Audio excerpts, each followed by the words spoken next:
Magandang umaga mga kasaka. Nandito tayo mga kasaka at nag-harvest tayo ng mga itinanim natin na mga gulay ano. Ito maganda mga kasaka. Nakakasigurado tayo na walang chemicals ang ating mga itinanim.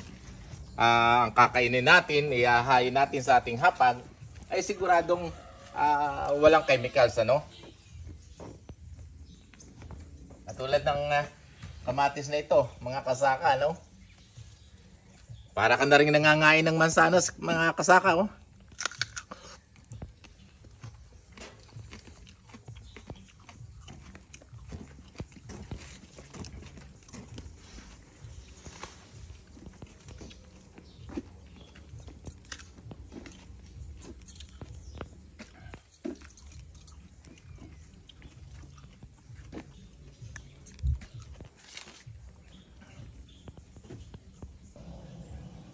Meron din tayong tanim mga kasaka na naggabi na panglaing.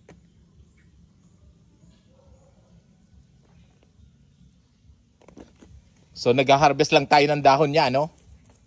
So ganito lang tayong mag-harvest ng dahon niya no. Hinihila lang natin ano. And ready na siya for laing ano. Hindi na natin kinakailangang patuyuin itong type ng tarong to ano.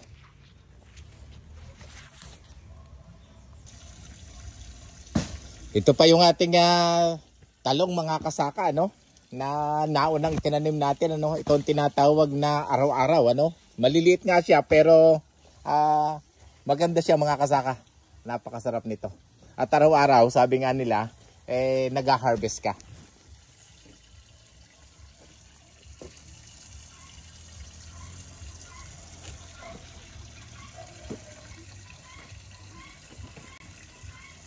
Ito yung pan natin ng kuhol ano, mga kasaka. Naggawa tayo ng dalawang pan ano.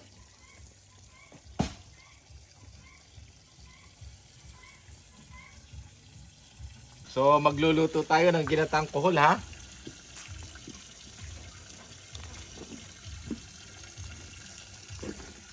Ito meron tayong dalawang pan na para sa mga kuhol ha.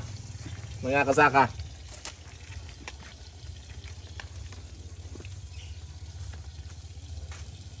Malalaki siya oh.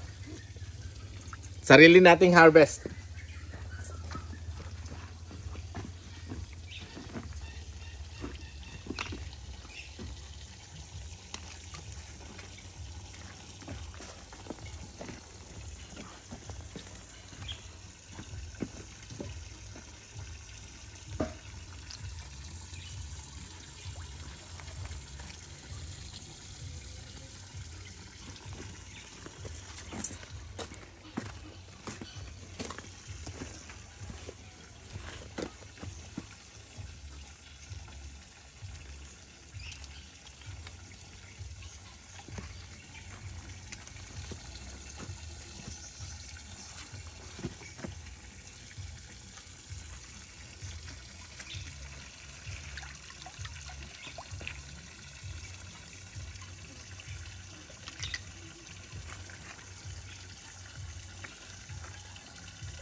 Meron na tayong pananghalian mga kasaka oh.